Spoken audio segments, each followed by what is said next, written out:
Good morning students. पिछले video हमने 12 तक किए थे। आज प्रश्न संख्या 13 से स्टार्ट करते हैं। 13वां सवाल है, सिद्ध कीजिए कि इस त्रिभुज की तीनों भुजाओं के मध्य बिंदुओं को क्रम से मिलाने पर बनने वाले चारों त्रिभुज अपने मूल त्रिभुज के क्या होते हैं, समरूप होते हैं।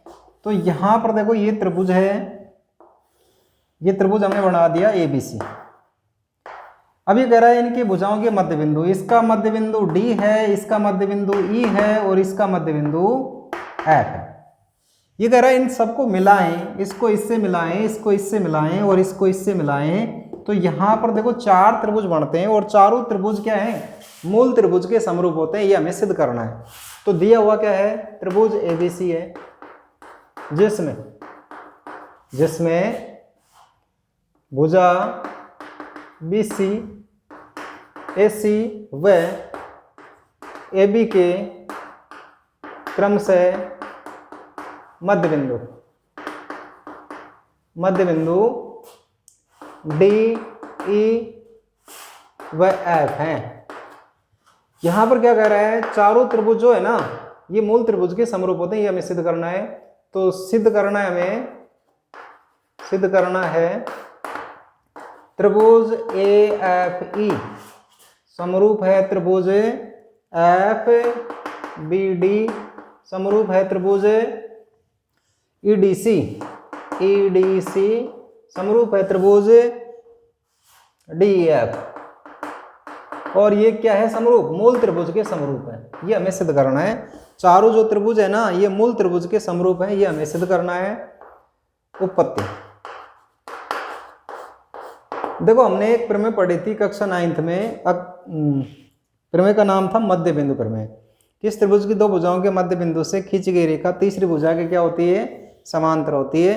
तो यहां पर देखो त्रिभुज AB और त्रिभुज AC का मध्य बिंदु, क्योंकि त्रिभुज ABC में AB व AC के क्रम से मध्य बिंदु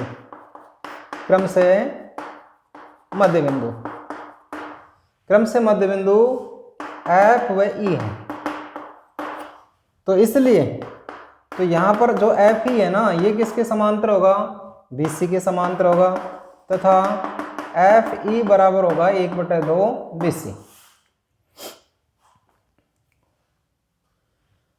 या हम इसको ऐसे लिख दें भाई FE समांतर BD, या हम इसको ऐसे लिख दें FE समांतर CD। हम इसको एक नाम दे दें, इसको दो नाम दे दें। ऐसे ही इसी प्रकार यहां पर ABC में देखें तो AB का मध्य बिंदु F है, BC का मध्य बिंदु D है। तो FD है ना, FD समांतर किसके हो जाएगा, AC के हो जाएगा, तथा FD बराबर हो जाएगा 1/2 AC। या हम इसको ऐसे लिख दें FD समांतर EC, FD समांतर AE कह दें। या हम इसको ऐसे भी लिख सकते हैं FD समांतर EC। इसको हम 3 नाम दें, इसको हम 4 नाम दें। तथा अब ऐसे ही देखो इसका मध्य BC का मध्य बिंदु D है, AC का मध्य बिंदु E है। तो यहां पर ED है ना, ED समांतर किसके हो जाएगा, AB के, तथा ED बराबर 1/2 AB। या हम इसको ऐसे लिख दें, अगर भाई जो ED है ना, ED ये AF के भी समांतर है, तथा ED इसके भी समांतर है, FB के। इसको हम 5 नाम दें, इसको हम 6 नाम दें। तो अब यहां पर देखो अगर हमें इसको समांतर चतुर्भुज सिद्ध करना है, देखो ये इसके समांतर आ गया, ये इसके समांतर आ गया। तो यहां पर जो FB है, FB किसके समांतर है, FB है ED के समांतर। और यहां पर FE समांतर है FD। तो FE यहां समीकरण 1 और 6 से करें हम तुलना, 1 व 6 से। तो यहां पर देखो ये तो इसके समांतर आ गई, ये इसके समांतर हो गई। तो हम ये कह सकते हैं BDEF एक क्या है, समांतर चतुर्भुज है। इसी प्रकार ये भी समांतर चतुर्भुज है। इसी प्रकार डी सी ई एफ व ए एफ डी ई भी समांतर चतुर्भुज है। और हमने ये पढ़ा था समांतर चतुर्भुज का एक विकर्ण दो सर्वांग त्रिभुजों में बांटता है। दो सर्वांग त्रिभुज आपस में क्या होते हैं, समरूप भी होते हैं। तो यहां पर देखो ये है ना, ये दोनों त्रिभुज क्या होंगे, आपस में सर्वांग होंगे अर्थात समरूप भी होंगे। तो यहां पर देखो अब समांतर चतुर्भुज बी डी ई एफ का विकर्ण एफ डी है। इसलिए जब एफ डी है तो यहां पर एफ बी डी त्रिभुज एफ बी डी सर्वांग हो गया त्रिभुज ईडीस डी ई एफ कहें डी ई एफ, या हम ये कहें त्रिभुज एफ बी डी समरूप हो गया त्रिभुज डी ई एफ। ये तो हम इसको समीकरण नाम दें एक।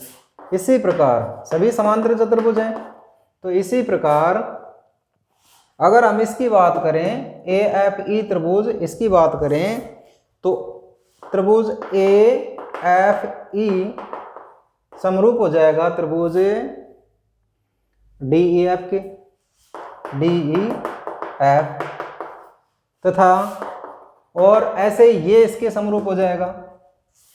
तो यहां पर ईडीसी कहें, ईडीसी त्रिभुज ईडीसी समरूप हो जाएगा त्रिभुज डीएफ के।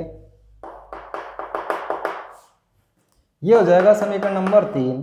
तो यहां पर अगर हम 1, 2 व 3 से तुलना करें तो ये सभी चारों त्रिभुज आपस में क्या हो जाएंगे, समरूप। तो यहाँ पर ए एफ ई समरूप, या हम सीधा ही लिखें यहाँ पर एफ बी डी समरूप हो जाएगा त्रिभुज डी ई एफ, समरूप हो जाएगा त्रिभुज एफ बी डी समरूप हो जाएगा त्रिभुज ए एफ ई।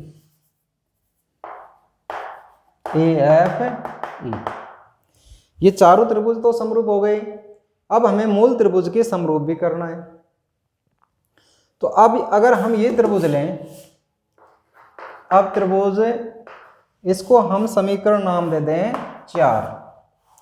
अब त्रिभुज ए एफ ई व त्रिभुज ए बी सी। तो यहां पर देखो दोनों में ए तो उभयनिष्ठ है, ये तो उभयनिष्ठ है भाई। यहां पर देखो कोण जो एफ है ना वो किसके बराबर है, बी के, क्योंकि ये इसके समांतर है, ये इसके समांतर है। तो ये दोनों कोण कैसे हो गए, संगत कोण हो गए। तो यहां पर कोण एक बराबर कोण बी, ये क्या हो जाएंगे, संगत कोण है। तो यहां पर डबल ए नियम लागू हो जाएगा। डबल ए नियम से त्रिभुज ए एफ ई समरूप हो जाएगा त्रिभुज ए बी सी। इसको हम 5 नाम दें। अब 4 और 5 से तुलना करें, 4 व 5 से, यहाँ एफ है समरूप है त्रिभुज एबीसी के, तो ये इसके समरूप हो जाएगी। तो यहाँ पर आ जाएगी त्रिभुज